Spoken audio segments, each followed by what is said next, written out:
Hello students, we are going to continue 12th class history chapter Thinkers, Beliefs and Buildings. Approximately 600 BCE to 600 CE. Theme 4th, part 2. I will do complete line by line Punjabi explanation. Point is how Buddhist texts were prepared and preserved.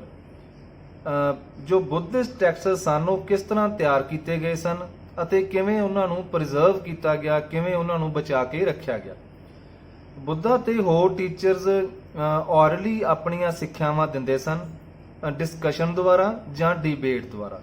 ਆਦਮੀ, ਔਰਤਾਂ ਤੇ ਚਾਹੇ ਬੱਚੇ ਹੋਣ ਇਹਨਾਂ discussions ਨੂੰ attend ਕਰਦੇ ਤੇ ਜਦੋਂ ਵੀ ਉਹ ਸੁਣਦੇ ਬਾਅਦ ਵਿੱਚ ਉਸ ਨੂੰ ਡਿਸਕਸ ਕਰਦੇ। ਬੁੱਧਾ ਦੀ ਕੋਈ ਸਪੀਚ ਉਹਨਾਂ ਦੇ ਸਮੇਂ ਲਿਖੀ ਨਹੀਂ ਗਈ ਸੀ। ਉਹਨਾਂ ਦੀ ਮੌਤ ਤੋਂ ਬਾਅਦ ਲਗਭਗ 5th ਸੈਂਚਰੀ BC ਵਿੱਚ ਜਦ ਇਹ ਮੌਤ ਹੋਈ ਉਹਨਾਂ ਦੀ ਬੁੱਧਾ ਦੀ, ਉਹਨਾਂ ਦੇ ਚੇਲਿਆਂ ਨੇ ਉਹਨਾਂ ਦੀਆਂ ਸਿੱਖਿਆਵਾਂ ਨੂੰ ਕੰਪਾਈਲ ਕੀਤਾ, ਇਕੱਠੀਆਂ ਕੀਤੀਆਂ ਉਹਨਾਂ ਦੀਆਂ ਸਿੱਖਿਆਵਾਂ। ਜਿੱਥੇ ਜਿੱਥੇ ਸੀਨੀਅਰ ਮੌਂਕਸ ਸੀ ਵੈਸ਼ਾਲੀ ਵਿੱਚ, ਉੱਥੇ ਉਹਨਾਂ ਦੇ ਜੋ ਡਿਸਿਪਲ ਸਨ ਵੈਸ਼ਾਲੀ ਦੇ ਵਿੱਚ ਸੀਨੀਅਰ ਮੌਂਕਸ ਸਨ, ਉਹਨਾਂ ਨੇ ਕੀ ਹੈ ਇਹਨਾਂ ਸਿੱਖਿਆਵਾਂ ਨੂੰ, ਬੁੱਧ ਦੀਆਂ ਸਿੱਖਿਆਵਾਂ ਨੂੰ ਇਕੱਠਾ ਕੀਤਾ। ਵਿਸ਼ਾਲੀ ਜੋ ਇੱਕ ਅੱਜ ਕੱਲ ਬਿਹਾਰ ਵਿੱਚ ਹੈ, ਇਹ ਵਿਸ਼ਾਲੀ ਅੱਜ ਕੱਲ ਕਿੱਥੇ ਹੈ? ਬਿਹਾਰ ਵਿੱਚ। ਇਹਨਾਂ ਜੋ ਕੰਪਲੀਸ਼ਨਸ ਨੂੰ ਤਿਪਾਕਾ ਦੇ ਨਾਮ ਨਾਲ ਜਾਣਿਆ ਜਾਂਦਾ ਹੈ। ਇਹ ਜੋ ਕੰਪਲੀਸ਼ਨ ਸਨ ਇਹਨਾਂ ਨੂੰ ਤਿਪਾਕਾ ਦੇ ਨਾਮ ਨਾਲ ਜਾਣਿਆ ਜਾਂਦਾ ਹੈ। ਭਾਵ 3 ਬਾਸਕਟਸ ਤੇ ਅਲੱਗ-ਅਲੱਗ ਤਰ੍ਹਾਂ ਦੇ ਟੈਕਸਸ ਉਹਨਾਂ ਵਿੱਚ ਸਨ। ਸਭ ਤੋਂ ਪਹਿਲਾਂ ਤਾਂ ਇਹਨਾਂ ਨੂੰ ਔਰਲੀ ਹੀ ਕਿਹਾ ਗਿਆ ਸੀ, ਬਾਅਦ ਵਿੱਚ ਇਹਨਾਂ ਨੂੰ ਲਿਖਿਆ ਗਿਆ ਤੇ ਉਸ ਤੋਂ ਬਾਅਦ ਉਹਨਾਂ ਦੇ ਵਿਸ਼ਿਆਂ ਅਨੁਸਾਰ ਤੇ ਲੈਂਥ ਅਨੁਸਾਰ ਉਹਨਾਂ ਨੂੰ ਕਲਾਸੀਫਾਈਡ ਕੀਤਾ ਗਿਆ। ਭਾਵ ਉਹਨਾਂ ਦੀ ਵੰਡ ਅੱਗੇ ਉਹਨਾਂ ਦੇ ਵਿਸ਼ਿਆਂ ਦੇ ਅਨੁਸਾਰ ਕਿਹੜੇ-ਕਿਹੜੇ ਵਿਸ਼ੇ ਦੀਆਂ ਉਹ ਲਿਖਤਾਂ ਸਨ ਤੇ ਉਹਨਾਂ ਦੀ ਲੈਂਥ ਕਿਸ ਪ੍ਰਕਾਰ ਦੀ ਸੀ, ਉਸ ਤਰੀਕੇ ਨਾਲ ਉਹਨਾਂ ਨੂੰ ਅਲੱਗ-ਅਲੱਗ ਕੀਤਾ ਗਿਆ। ਇਹ ਜੋ ਵਿਨਿਆ ਪਿਤਾਕਾ ਸੀ, ਇਸ ਵਿੱਚ ਉਹਨਾਂ ਲੋਕਾਂ ਵਾਸਤੇ ਰੂਲਸ ਸੀ, ਰੂਲਸ ਵੀ ਸ਼ਾਮਲ ਕੀਤੇ ਗਏ ਸੀ ਜੋ ਸੰਘਾ ਜਾਂ ਮੋਨਾਸਟਿਕ ਆਰਡਰ ਨੂੰ ਜੁਆਇਨ ਕਰਦੇ ਸਨ। ਬੁੱਧਾ ਦੀਆਂ ਟੀਚਿੰਗਸ ਨੂੰ ਸੂਤਾ ਪਿਤਾਕਾ ਵਿੱਚ ਸ਼ਾਮਲ ਕੀਤਾ ਗਿਆ ਤੇ ਅਭਿਧਾਮਾ ਪਿਤਾਕਾ ਵਿੱਚ ਜੋ ਫਿਲਾਸਫੀਕਲ ਮੈਟਰਸ ਨੂੰ ਸ਼ਾਮਲ ਕੀਤਾ ਗਿਆ ਸੀ। ਹਰ ਇੱਕ ਵਿੱਚ ਕਈ ਅਲੱਗ-ਅਲੱਗ ਟੈਕਸਟ ਸਨ। ਬਾਅਦ ਵਿੱਚ ਬੁੱਧਿਸਟ ਸਕਾਲਰਸ ਦੁਆਰਾ ਜੋ ਕਮੈਂਟਰੀਜ਼ ਇਹਨਾਂ ਟੈਕਸਟ ਉੱਤੇ ਲਿਖੀਆਂ ਗਈਆਂ। ਜਿਵੇਂ-ਜਿਵੇਂ ਬੁੱਧਿਜ਼ਮ ਨਵੇਂ-ਨਵੇਂ ਖੇਤਰਾਂ ਵੱਲ ਵੱਧ ਰਿਹਾ ਸੀ, ਉੱਥੇ ਹੋਰ ਟੈਕਸਟ ਲਿਖੇ ਗਏ, ਜਿਵੇਂ ਕਿ ਦੀਪਾ ਵਮਸਾ ਤੇ ਮਹਾਵਮਸਾ, ਜਿਨ੍ਹਾਂ ਵਿੱਚ ਬੁੱਧਿਜ਼ਮ ਦੀ ਓਰੀਜਨਲ ਜੋ ਹਿਸਟਰੀ ਸੀ ਉਹ ਸ਼ਾਮਲ ਸੀ। ਇਹਨਾਂ ਵਿੱਚੋਂ ਕਈਆਂ ਵਿੱਚ ਬੁੱਧਾ ਦੀ ਬਾਇਓਗ੍ਰਾਫੀ ਵੀ ਸੀ। ਕੁਝ ਸਭ ਤੋਂ ਪੁਰਾਣੇ ਟੈਕਸਟ ਪਾਲੀ ਵਿੱਚ ਹਨ, ਜਦਕਿ ਬਾਕੀ ਦੀਆਂ ਕੰਪੋਜੀਸ਼ਨ ਸੰਸਕ੍ਰਿਤ ਵਿੱਚ ਹਨ। ਜਦ ਬੁੱਧ ਧਰਮ ਈਸਟ ਏਸ਼ੀਆ ਵੱਲ ਫੈਲਿਆ ਤਾਂ ਉੱਥੋਂ ਦੇ ਜੋ ਪਿਲਗ੍ਰਿਮਜ਼ ਸਨ, ਤੀਰਥ ਯਾਤਰੀ ਸਨ, ਜਿਵੇਂ ਕਿ ਫਾਹਿਆਨ ਤੇ ਜ਼ੁਆਨਜ਼ੈਂਗ ਹਨ, ਉਹ ਚਾਈਨਾ ਤੋਂ ਇੰਡੀਆ ਇਹਨਾਂ ਟੈਕਸਟਸ ਦੀ ਖੋਜ ਵਿੱਚ ਆਏ। ਇੱਥੋਂ ਉਹ ਇਹਨਾਂ ਨੂੰ ਆਪਣੇ ਦੇਸ਼ ਲੈ ਗਏ ਤੇ ਉੱਥੇ ਸਕਾਲਰਸ ਨੇ ਇਹਨਾਂ ਨੂੰ ਟਰਾਂਸਲੇਟ ਕੀਤਾ। ਇੰਡੀਅਨ ਬੁੱਧਿਸਟ ਟੀਚਰਸ ਵੀ ਦੂਰ-ਦੂਰ ਇਲਾਕਿਆਂ ਵਿੱਚ ਗਏ, ਆਪਣੇ ਨਾਲ ਇਹਨਾਂ ਟੈਕਸਟਸ ਨੂੰ ਲੈ ਗਏ ਤਾਂ ਕਿ ਉੱਥੇ ਬੁੱਧ ਦੀਆਂ ਸਿੱਖਿਆਵਾਂ ਨੂੰ ਦੱਸ ਸਕਣ। ਬੁੱਧ ਟੈਕਸਟਸ ਨੂੰ ਮੈਨੂਸਕ੍ਰਿਪਟ ਦੀ ਫਾਰਮ ਵਿੱਚ ਪ੍ਰੀਜ਼ਰਵ ਕਰਕੇ ਰੱਖਿਆ ਗਿਆ। ਕਈ ਸਦੀਆਂ ਤੱਕ ਉਹਨਾਂ ਮੋਨੈਸਟਰੀਜ਼ ਵਿੱਚ ਜੋ ਏਸ਼ੀਆ ਦੇ ਅਲੱਗ-ਅਲੱਗ ਹਿੱਸਿਆਂ ਵਿੱਚ ਹਨ, ਜੋ ਇਹ ਬੁੱਧ ਟੈਕਸਟ ਸਨ, ਜੋ ਮੈਨੂਸਕ੍ਰਿਪਟ ਸਨ ਬੁੱਧ ਧਰਮ ਨਾਲ ਸੰਬੰਧਿਤ, ਉਹਨਾਂ ਨੂੰ ਕੀ ਹੈ ਪ੍ਰੀਜ਼ਰਵ ਕਰਕੇ ਰੱਖਿਆ ਗਿਆ ਸੀ ਮੋਨੈਸਟਰੀਜ਼ ਦੇ ਵਿੱਚ ਸਦੀਆਂ ਤੱਕ।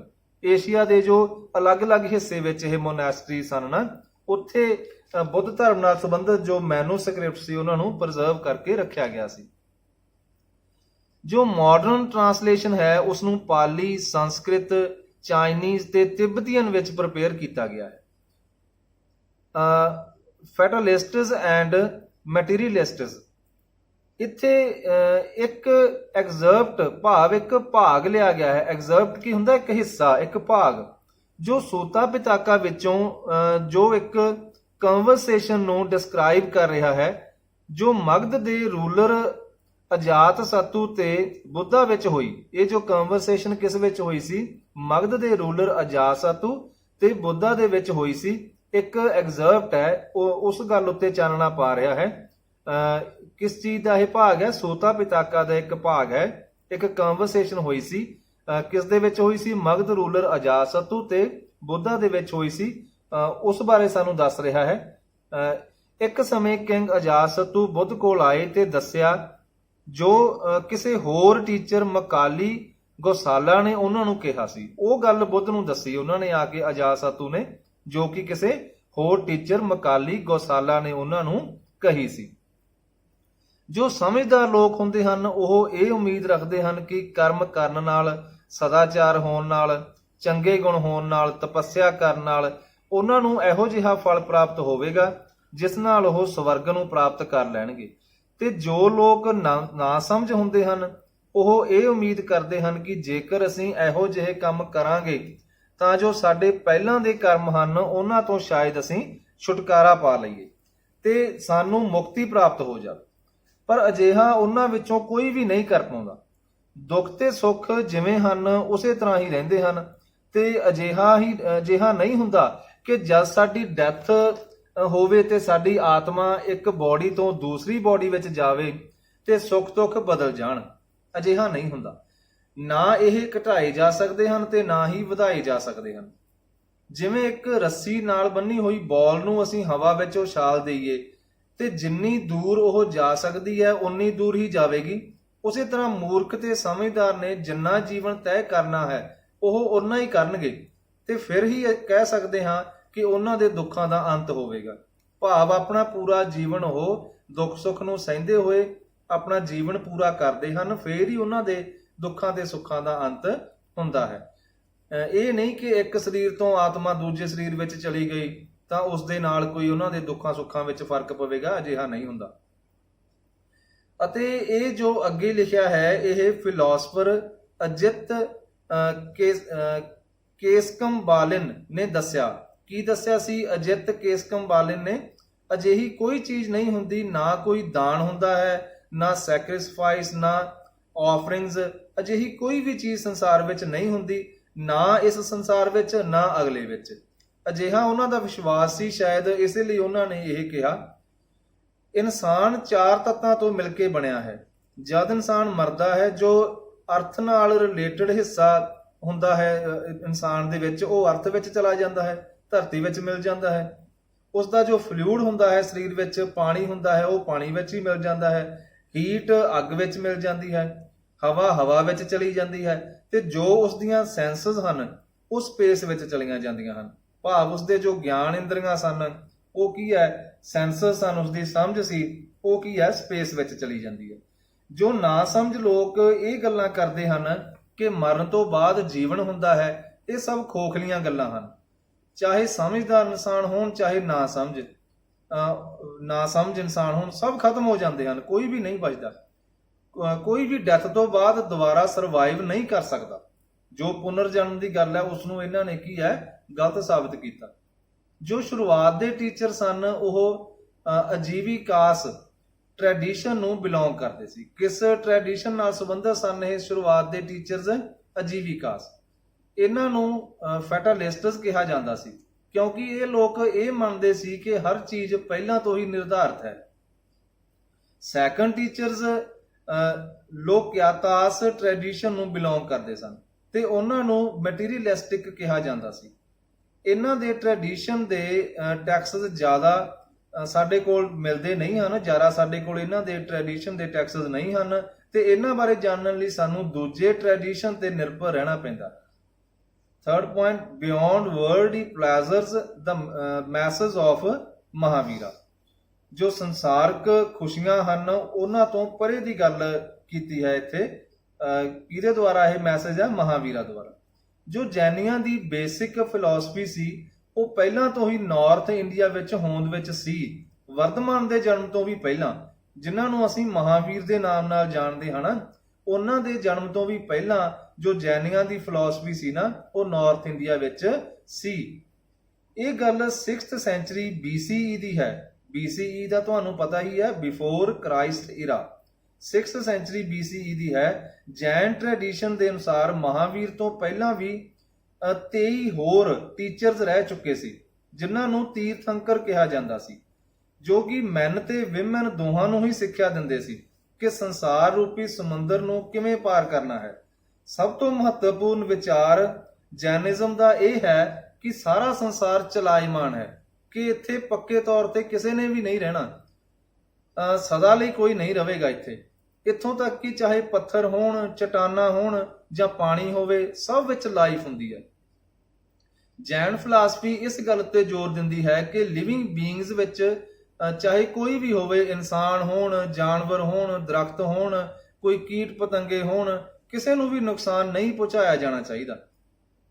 ਅਸਲ ਵਿੱਚ ਭਾਰਤੀਆਂ ਦੀ ਸੋਚ ਉੱਤੇ ਜੈਨ ਧਰਮ ਦਾ ਕਾਫੀ ਪ੍ਰਭਾਵ ਹੈ, ਕਿਉਂਕਿ ਭਾਰਤੀ ਅਹਿੰਸਾ ਤੇ ਜ਼ੋਰ ਦਿੰਦੇ ਹਨ। ਜੈਨ ਧਰਮ ਦੇ ਅਨੁਸਾਰ ਇਨਸਾਨ ਦਾ ਜਨਮ ਜਾਂ ਪੁਨਰ ਜਨਮ ਉਸਦੇ ਕੰਮਾਂ ਅਨੁਸਾਰ ਹੁੰਦਾ ਹੈ। ਵੈਰਾਗ ਜਾਂ ਤਪੱਸਿਆ ਬਹੁਤ ਜ਼ਰੂਰੀ ਹੈ। ਜੇਕਰ ਇਨਸਾਨ ਆਪਣੇ ਆਪ ਨੂੰ ਕਰਮਾਂ ਦੇ ਬੰਧਨਾਂ ਤੋਂ ਮੁਕਤ ਕਰਨਾ ਚਾਹੁੰਦਾ ਹੈ, ਇਹ ਤਾਂ ਹੀ ਹੋ ਸਕਦਾ ਹੈ ਜੇਕਰ ਅਸੀਂ ਸੰਸਾਰ ਤੋਂ ਮੋਹ ਤੋੜ ਲਈਏ। ਇਸ ਲਈ ਮੱਠ ਬਹੁਤ ਜ਼ਰੂਰੀ ਹਨ, ਜਿੱਥੇ ਇਨਸਾਨ ਇਕੱਲਾ ਬੈਠ ਕੇ ਮੁਕਤੀ ਪ੍ਰਾਪਤੀ ਲਈ ਧਿਆਨ ਲਾ ਸਕੇ, ਤਪੱਸਿਆ ਕਰ ਸਕੇ। ਜੈਨੀਆਂ ਦੇ ਜੋ ਸਾਧੂ ਤੇ ਸਾਧਵੀਆਂ ਹਨ, ਉਹ 5 ਕਸਮਾਂ ਲੈਂਦੀਆਂ ਹਨ। ਨਾ ਉਹ ਕਿਸੇ ਨੂੰ ਮਾਰਨਗੇ, ਨਾ ਝੂਠ ਬੋਲਣਗੇ ਤੇ ਨਾ ਹੀ ਚੋਰੀ ਕਰਨਗੇ। ਬ੍ਰਹਮਚਾਰੀਆ ਦਾ ਪਾਲਣ ਕਰਨਗੇ। ਪ੍ਰਾਪਰਟੀ ਵਗੈਰਾ, ਸੰਪਤੀ ਵਗੈਰਾ ਉਹ ਆਪਣੇ ਆਪ ਤੋਂ ਦੂਰ ਰੱਖਣਗੇ। ਦ ਵਰਡ ਬਿਯੋਂਡ ਦਾ ਪੈਲਸ। ਜਿਸ ਤਰ੍ਹਾਂ ਬੁੱਧ ਦੀਆਂ ਸਿੱਖਿਆਵਾਂ ਨੂੰ ਉਹਨਾਂ ਦੇ ਚੇਲਿਆਂ ਨੇ ਇਕੱਠਾ ਕੀਤਾ, ਉਸੇ ਤਰ੍ਹਾਂ ਮਹਾਵੀਰ ਦੀਆਂ ਸਿੱਖਿਆਵਾਂ ਨੂੰ ਵੀ ਮਹਾਵੀਰ ਦੇ ਚੇਲਿਆਂ ਨੇ ਇਕੱਠਾ ਕੀਤਾ। ਇਹ ਜ਼ਿਆਦਾਤਰ ਕਹਾਣੀਆਂ ਦੇ ਰੂਪ ਵਿੱਚ ਸੀ, ਤਾਂ ਜੋ ਸਧਾਰਨ ਲੋਕਾਂ ਨੂੰ ਆਪਣੇ ਵੱਲ ਖਿੱਚ ਸਕਣ। ਇੱਥੇ ਇੱਕ ਉਦਾਹਰਨ ਲੈਂਦੇ ਹਾਂ, ਇੱਕ ਕੁਈਨ ਕਮਲਾਵਤੀ ਦੀ, ਜਿਸਨੇ ਆਪਣੇ ਪਤੀ ਨੂੰ ਕਨਵਿੰਸ ਕਰਨ ਦੀ ਕੋਸ਼ਿਸ਼ ਕੀਤੀ ਕਿ ਉਹ ਸੰਸਾਰ ਦਾ ਮੋਹ ਤਿਆਗ ਦੇਣ। ਉਸ ਕੁਈਨ ਨੇ ਆਪਣੇ ਪਤੀ ਨੂੰ ਕਿਹਾ ਕਿ ਜੇਕਰ ਸਾਰੇ ਸੰਸਾਰ ਦਾ ਖਜ਼ਾਨਾ ਵੀ ਤੁਹਾਡਾ ਹੋ ਜਾਂਦਾ ਤਾਂ ਵੀ ਤੁਸੀਂ ਸੰਤੁਸ਼ਟ ਨਹੀਂ ਹੋਣਾ ਸੀ, ਤੇ ਨਾ ਹੀ ਉਹ ਸਾਰਾ ਖਜ਼ਾਨਾ ਤੁਹਾਨੂੰ ਬਚਾ ਸਕਦਾ। ਜਦ ਤੁਸੀਂ ਮਰੇ, ਹੇ ਰਾਜਾ, ਸਾਰਾ ਕੁਝ ਹੀ ਇੱਥੇ ਰਹਿ ਜਾਵੇਗਾ ਤੇ ਤੁਹਾਡੇ ਕਰਮ ਹੀ ਤੁਹਾਡੇ ਨਾਲ ਜਾਣਗੇ ਤੇ ਉਹੀ ਤੁਹਾਨੂੰ ਬਚਾਉਣਗੇ। ਜਿਵੇਂ ਇੱਕ ਪੰਛੀ ਇੱਕ ਪਿੰਜਰੇ ਵਿੱਚ ਰਹਿਣਾ ਪਸੰਦ ਨਹੀਂ ਕਰਦਾ, ਇਸੇ ਤਰ੍ਹਾਂ ਮੈਂ ਵੀ ਇਸ ਸੰਸਾਰ ਨੂੰ ਡਿਸਲਾਈਕ ਕਰਦੀ ਹਾਂ। ਮੈਂ ਇਸ ਸਾਧਵੀ ਦਾ ਜੀਵਨ ਮੈਂ ਬਿਤਾਉਣਾ ਪਸੰਦ ਕਰਾਂਗੀ, ਬਿਨਾਂ ਕਿਸੇ ਇੱਛਾ ਤੋਂ, ਬਿਨਾਂ ਕਿਸੇ ਚੀਜ਼ ਨੂੰ ਪ੍ਰਾਪਤ ਕਰਨ ਦੀ ਇੱਛਾ ਦੇ ਤੇ ਬਿਨਾਂ ਨਫ਼ਰਤ ਦੇ। ਜਿਨ੍ਹਾਂ ਨੇ ਵੀ ਆਪਣੇ ਆਪ ਨੂੰ ਇਸ ਸੰਸਾਰ ਤੋਂ ਮੁਕਤ ਕਰ ਲਿਆ, ਉਹ ਸਭ ਤੋਂ ਜ਼ਿਆਦਾ ਸੁਖੀ ਹਨ। ਉਹ ਹਵਾ ਦੀ ਤਰ੍ਹਾਂ ਇੱਧਰ ਉੱਧਰ ਘੁੰਮਦੇ ਹਨ, ਜਿੱਥੇ ਮਨ ਕਰਦਾ ਹੈ ਜਾਂਦੇ ਹਨ, ਬਿਲਕੁਲ ਉਸੇ ਤਰ੍ਹਾਂ ਜਿਸ ਤਰ੍ਹਾਂ ਪੰਛੀ ਹਵਾ ਵਿੱਚ ਉੜਦੇ ਹਨ। ਆਪਣੇ ਇੰਨੇ ਵੱਡੇ ਸਾਮਰਾਜ ਨੂੰ ਛੱਡ ਦਿਓ। ਜੋ ਵੀ ਤੁਹਾਡੀਆਂ ਇੰਦਰੀਆਂ ਨੂੰ ਚੰਗਾ ਲੱਗਦਾ ਹੈ ਉਸ ਨੂੰ ਛੱਡ ਦਿਓ। ਬਿਨਾਂ ਕਿਸੇ ਅਟੈਚਮੈਂਟ ਦੇ, ਬਿਨਾਂ ਕਿਸੇ ਸੰਪਤੀ ਦੇ, ਬਸ ਤਪੱਸਿਆ ਕਰੋ, ਜੋ ਤੁਹਾਨੂੰ ਪੂਰੇ ਤਰੀਕੇ ਨਾਲ ਇੱਕ ਊਰਜਾ ਹੀ ਦੇਵੇਗੀ। ਦ ਸਪਰੈਡ ਆਫ ਜੈਨਿਜ਼ਮ। ਹੌਲੀ ਹੌਲੀ ਜੈਨਿਜ਼ਮ ਭਾਰਤ ਦੇ ਕਈ ਭਾਗਾਂ ਵਿੱਚ ਫੈਲ ਗਿਆ। ਬੋਧੀਆਂ ਵਾਂਗ ਜੈਨੀਆਂ ਨੇ ਵੀ ਬਹੁਤ ਸਾਰਾ ਲਿਟਰੇਚਰ ਕਈ ਭਾਸ਼ਾਵਾਂ ਵਿੱਚ ਲਿਖਿਆ, ਜਿਵੇਂ ਕਿ ਪ੍ਰਾਕ੍ਰਿਤ, ਸੰਸਕ੍ਰਿਤ ਤੇ ਤਾਮਿਲ ਲੈਂਗੁਏਜ ਵਿੱਚ।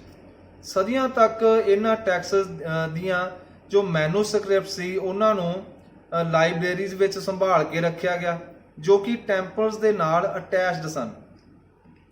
ਕੁਝ ਸ਼ੁਰੂਆਤ ਦੇ ਸਟੋਨ ਸਕਲਪਚਰਸ ਜੋ ਇਸ ਰਿਲੀਜੀਅਸ ਟ੍ਰੈਡੀਸ਼ਨ ਨਾਲ ਸੰਬੰਧਿਤ ਸਨ, ਉਹ ਜੈਨ ਤੀਰਥੰਕਰਾਂ ਦੇ ਭਗਤਾਂ ਦੁਆਰਾ ਦਿੱਤੇ ਗਏ ਤੇ ਕਈਆਂ ਨੂੰ ਉਹਨਾਂ ਥਾਵਾਂ ਤੋਂ ਰਿਕਵਰ ਕੀਤਾ ਗਿਆ ਜੋ ਪੂਰੇ ਸਬ ਕੰਟੀਨੈਂਟ ਵਿੱਚ ਮਿਲੀਆਂ। ਕੀ ਗੱਲ ਇਸ ਵਿੱਚ ਕਹੀ ਗਈ ਹੈ? ਕੁਝ ਸ਼ੁਰੂਆਤ ਦੇ ਜੋ ਸਟੋਨ ਸਕਲਪਚਰਸ ਹਨ ਨਾ, ਜੋ ਇਸ ਰਿਲੀਜੀਅਸ ਟ੍ਰੈਡੀਸ਼ਨ ਨਾਲ ਸੰਬੰਧਿਤ ਹਨ, ਉਹ ਜੈਨ ਤੀਰਥੰਕਰਾਂ ਦੇ ਜੋ ਭਗਤ ਹੋਏ ਸਨ ਉਹਨਾਂ ਨੇ ਦਿੱਤੇ, ਉਹਨਾਂ ਕੋਲੋਂ ਸਨ, ਤੇ ਕਈਆਂ ਨੂੰ ਉਹਨਾਂ ਥਾਵਾਂ ਤੋਂ ਰਿਕਵਰ ਕੀਤਾ ਗਿਆ ਜੋ ਪੂਰੇ ਸਬ ਕੰਟੀਨੈਂਟ ਵਿੱਚ ਮਿਲੀਆਂ ਹਨ, ਜਿੱਥੋਂ ਅਲੱਗ-ਅਲੱਗ ਜੈਨ ਧਰਮ ਦੇ ਕੋਈ ਸਬੂਤ ਮਿਲੇ ਹਨ। The Buddha and the quest for enlightenment. Buddha ਅਤੇ ਉਹਨਾਂ ਦੀ ਜੋ ਗਿਆਨ ਪ੍ਰਾਪਤੀ ਦੀ ਖੋਜ। ਆਪਣੇ ਸਮੇਂ ਦੇ ਜੋ ਸਭ ਤੋਂ ਪ੍ਰਭਾਵਸ਼ਾਲੀ ਟੀਚਰ ਜੋ ਰਹੇ, ਉਹ ਸੀ ਬੁੱਧ। ਸਦੀਆਂ ਤੱਕ ਉਹਨਾਂ ਦਾ ਮੈਸੇਜ ਪੂਰੇ ਸਬ ਕੰਟੀਨੈਂਟ ਵਿੱਚ ਤੇ ਸਬਕੌਂਟੀਨੈਂਟ ਤੋਂ ਬਾਹਰ ਵੀ ਫੈਲ ਰਿਹਾ ਸੀ। ਸੈਂਟਰਲ ਏਸ਼ੀਆ ਤੋਂ ਲੈ ਕੇ ਚਾਈਨਾ ਤੱਕ, ਕੋਰੀਆ ਤੇ ਜਾਪਾਨ ਤੱਕ, ਇੱਥੋਂ ਤੱਕ ਕਿ ਸ਼੍ਰੀਲੰਕਾ ਤੇ ਸਮੁੰਦਰ ਪਾਰ ਕਰਕੇ ਮਿਆਂਮਾਰ, ਥਾਈਲੈਂਡ ਤੇ ਇੰਡੋਨੇਸ਼ੀਆ ਤੱਕ ਵੀ ਫੈਲਿਆ। ਸਾਨੂੰ ਬੁੱਧ ਦੀਆਂ ਸਿੱਖਿਆਵਾਂ ਬਾਰੇ ਕਿਵੇਂ ਪਤਾ ਲੱਗਦਾ ਹੈ? ਇਹਨਾਂ ਨੂੰ ਬੜੇ ਧਿਆਨ ਨਾਲ ਰੀਕਨਸਟਰਕਟ ਕੀਤਾ ਗਿਆ ਹੈ। ਉਹਨਾਂ ਨੂੰ ਐਡਿਟ ਕਰਕੇ, ਟਰਾਂਸਲੇਟ ਕਰਕੇ, ਐਨਾਲਾਈਜ਼ ਕਰਕੇ ਉਹਨਾਂ ਸਾਰੇ ਬੁੱਧਿਸਟ ਟੈਕਸਟਸ ਨੂੰ ਜਿਨ੍ਹਾਂ ਦਾ ਪਹਿਲਾਂ ਜ਼ਿਕਰ ਕੀਤਾ ਗਿਆ ਸੀ। ਇਤਿਹਾਸਕਾਰਾਂ ਨੇ ਉਹਨਾਂ ਦੀ ਲਾਈਫ ਦੇ ਜੋ ਡਿਟੇਲਸ ਸਨ ਉਹਨਾਂ ਨੂੰ ਵੀ ਰੀਕਨਸਟਰਕਟ ਕਰਨ ਦੀ ਕੋਸ਼ਿਸ਼ ਕੀਤੀ। ਉਹਨਾਂ ਦੀ ਹੈਗਿਓਗ੍ਰਾਫੀਜ਼ ਦੇ ਦੁਆਰਾ ਉਹਨਾਂ ਨੇ ਉਹਨਾਂ ਦੀ ਲਾਈਫ ਨੂੰ ਰੀਕਨਸਟਰਕਟ ਕਰਨ ਦੀ ਕੋਸ਼ਿਸ਼ ਕੀਤੀ ਸੀ। ਹੁਣ ਹੈਗਿਓਗ੍ਰਾਫੀ ਕੀ ਹੁੰਦੀ ਹੈ? ਇਹ ਇੱਕ ਸਾਧੂ ਜਾਂ ਕਿਸੇ ਧਾਰਮਿਕ ਲੀਡਰ ਦੀ ਆਤਮ ਕਥਾ ਨੂੰ ਕਿਹਾ ਜਾਂਦਾ ਹੈ। ਇਸ ਵਿੱਚ ਅਕਸਰ ਕਿਸੇ ਸੰਤ ਦੀਆਂ ਪ੍ਰਾਪਤੀਆਂ ਲਿਖੀਆਂ ਹੁੰਦੀਆਂ ਹਨ। ਇਹ ਪੂਰੀ ਤਰ੍ਹਾਂ ਨਾਲ ਸਹੀ ਨਹੀਂ ਇਸ ਨੂੰ ਮੰਨਿਆ ਜਾ ਸਕਦਾ। ਸਹੀ ਨਹੀਂ ਇਹ ਹੁੰਦੀਆਂ, ਕਿਉਂਕਿ ਉਹ ਵਧਾ ਚੜਾ ਕੇ ਵੀ ਇਸ ਵਿੱਚ ਕਿਸੇ ਸਾਧੂ ਸੰਤ ਦੀਆਂ ਪ੍ਰਾਪਤੀਆਂ ਹੋ ਸਕਦੀਆਂ ਹਨ। ਇਹਨਾਂ ਤੇ ਸਾਨੂੰ ਉਸ ਸਮੇਂ ਦੇ ਕਿਸੇ ਖਾਸ ਟ੍ਰੈਡੀਸ਼ਨ ਦੇ ਲੋਕਾਂ ਦੇ ਕੀ ਬਿਲੀਵਸ ਸਨ ਉਹਨਾਂ ਬਾਰੇ ਪਤਾ ਲੱਗ ਜਾਂਦਾ ਹੈ। ਇਹਨਾਂ ਵਿੱਚੋਂ ਬਹੁਤ ਸਾਰੀਆਂ ਅਜਿਹੀਆਂ ਹਨ ਜੋ ਬੁੱਧ ਦੀ ਡੈਥ ਤੋਂ 100 ਸਾਲ ਬਾਅਦ ਲਿਖੀਆਂ ਗਈਆਂ ਹੋਣਗੀਆਂ, ਤਾਂ ਕਿ ਜੋ ਮਹਾਨ ਟੀਚਰ ਸਨ ਇਹ ਉਹਨਾਂ ਦੀ ਯਾਦ ਨੂੰ ਪ੍ਰੀਜ਼ਰਵ ਕੀਤਾ ਜਾ ਸਕੇ। ਇਹਨਾਂ ਟ੍ਰੈਡੀਸ਼ਨ ਦੇ ਅਨੁਸਾਰ ਜੋ ਸਾਕਿਆ ਕਲੈਨ ਭਾਵ ਸਾਕਿਆ ਵੰਸ਼ ਦੇ ਮੁਖੀ ਸਨ ਉਹਨਾਂ ਦਾ ਪੁੱਤਰ ਸੀ ਸਿਧਾਰਥ, ਜੋ ਕਿ ਅੱਗੇ ਚੱਲ ਕੇ ਬੁੱਧ ਬਣੇ। ਸਿਧਾਰਥ ਉਹਨਾਂ ਦਾ ਹੀ ਬਚਪਨ ਦਾ ਨਾਮ ਸੀ। ਉਹਨਾਂ ਦਾ ਪਾਲਣ ਪੋਸ਼ਣ ਰਾਜ ਮਹਿਲ ਵਿੱਚ ਹੋਇਆ, ਜਿੱਥੇ ਉਹਨਾਂ ਨੂੰ ਸੰਸਾਰ ਦੀਆਂ ਕਠਿਨਾਈਆਂ ਤੋਂ ਦੂਰ ਰੱਖਿਆ ਗਿਆ। ਇੱਕ ਦਿਨ ਉਹਨਾਂ ਨੇ ਆਪਣੇ ਰੱਥ ਚਲਾਉਣ ਵਾਲੇ ਨੂੰ ਮਨਾ ਲਿਆ ਕਿ ਕਿਸੇ ਤਰੀਕੇ ਉਹ ਉਹਨਾਂ ਨੂੰ ਇੱਕ ਵਾਰ ਸ਼ਹਿਰ ਲੈ ਚੱਲੇ। ਜਦੋਂ ਪਹਿਲੀ ਵਾਰ ਉਹਨਾਂ ਨੇ ਆਪਣੇ ਘਰ ਤੋਂ ਬਾਹਰ ਦੁਨੀਆ ਵਿੱਚ ਕਦਮ ਰੱਖਿਆ ਤਾਂ ਉਹਨਾਂ ਨੂੰ ਬਹੁਤ ਜ਼ਿਆਦਾ ਸਦਮਾ ਲੱਗਿਆ। ਉਹਨਾਂ ਨੂੰ ਬਹੁਤ ਜ਼ਿਆਦਾ ਦੁੱਖ ਹੋਇਆ ਜਦ ਉਹਨਾਂ ਇੱਕ ਬੁੱਢੇ ਆਦਮੀ ਨੂੰ ਦੇਖਿਆ, ਇੱਕ ਬਿਮਾਰ ਆਦਮੀ ਨੂੰ ਦੇਖਿਆ ਤੇ ਇੱਕ ਡੈੱਡ ਬੋਡੀ ਨੂੰ ਦੇਖਿਆ। ਉਹਨਾਂ ਨੇ ਉਸ ਸਮੇਂ ਮਹਿਸੂਸ ਕੀਤਾ ਕਿ ਮਨੁੱਖੀ ਸਰੀਰ ਦਾ ਖਰਾਬ ਹੋਣਾ ਤੇ ਖਤਮ ਹੋਣਾ ਨਿਸ਼ਚਿਤ ਹੈ, ਉਸ ਨੂੰ ਕੋਈ ਨਹੀਂ ਰੋਕ ਸਕਦਾ। ਉਹਨਾਂ ਨੂੰ ਇੱਕ ਬੇਘਰ ਭਿਖਾਰੀ ਵੀ ਮਿਲਿਆ। ਉਸ ਨੂੰ ਦੇਖ ਕੇ ਉਹਨਾਂ ਨੇ ਮਹਿਸੂਸ ਕੀਤਾ ਕਿ ਉਹ ਬੁੱਢਾ ਹੈ, ਬਿਮਾਰ ਹੈ ਤੇ ਮੌਤ ਦੇ ਨੇੜੇ ਹੈ ਤੇ ਸ਼ਾਂਤੀ ਲੱਭ ਰਿਹਾ ਹੈ। ਸਿਧਾਰਥ ਨੇ ਵੀ ਉਹੀ ਰਸਤਾ ਅਪਣਾਉਣ ਦਾ ਫੈਸਲਾ ਕਰ ਲਿਆ। ਜਲਦੀ ਹੀ ਉਸ ਤੋਂ ਬਾਅਦ ਉਹਨਾਂ ਨੇ ਮਹਿਲ ਛੱਡ ਦਿੱਤਾ ਤੇ ਆਪਣੇ ਆਪ ਦੀ ਸੱਚ ਦੀ ਖੋਜ ਵਿੱਚ ਲੱਗ ਗਏ। ਆਪਣੇ ਆਪ ਦੀ ਸੱਚ ਦੀ ਖੋਜ ਵਿੱਚ ਕਿ ਮੈਂ ਕੌਣ ਹਾਂ। ਸਿਧਾਰਥ ਨੇ ਕਈ ਤਰੀਕੇ ਅਪਣਾਏ ਤੇ ਇਸ ਦੌਰਾਨ ਉਹਨਾਂ ਨੇ ਆਪਣੀਆਂ ਸਰੀਰਕ ਇੱਛਾਵਾਂ ਵੀ ਦਬਾਉਣ ਦੀ ਕੋਸ਼ਿਸ਼ ਕੀਤੀ। ਜੋ ਸਾਡੇ ਸਰੀਰ ਦੀਆਂ ਮੁੱਢਲੀਆਂ ਜ਼ਰੂਰਤਾਂ ਹੁੰਦੀਆਂ ਹਨ ਉਹਨਾਂ ਉੱਪਰ ਵੀ ਕਾਬੂ ਪਾਉਣ ਦੀ ਕੋਸ਼ਿਸ਼ ਕੀਤੀ ਤੇ ਜਿਸ ਕਰਕੇ ਉਹ ਡੈਥ ਦੇ ਬਿਲਕੁਲ ਨੇੜੇ ਆ ਗਏ। ਉਸ ਤੋਂ ਬਾਅਦ ਉਹਨਾਂ ਨੇ ਇਹਨਾਂ ਭਿਆਨਕ ਤਰੀਕਿਆਂ ਨੂੰ ਛੱਡ ਦਿੱਤਾ ਤੇ ਕਈ ਦਿਨ ਮੈਡੀਟੇਸ਼ਨ ਕਰਦੇ ਰਹੇ ਤੇ ਅਖੀਰ ਉਹਨਾਂ ਨੂੰ ਗਿਆਨ ਦੀ ਪ੍ਰਾਪਤੀ ਹੋਈ। ਅਖੀਰ ਉਹਨਾਂ ਦਾ ਨਾਮ ਬੁੱਧ ਜਾਂ ਇੱਕ ਗਿਆਨੀ ਆਦਮੀ ਪਿਆ। ਬਾਕੀ ਬਚੀ ਜ਼ਿੰਦਗੀ ਵਿੱਚ ਉਹਨਾਂ ਨੇ ਧਰਮ ਦਾ ਪ੍ਰਚਾਰ ਕੀਤਾ ਜਾਂ ਸਹੀ ਤਰੀਕੇ ਨਾਲ ਜਿਉਣ ਦਾ ਰਸਤਾ ਦਿਖਾਇਆ। Okay students, we will continue this chapter in our next video lecture. I hope this line to line explanation, Punjabi explanation will be very helpful to you to understand this chapter. Thanks.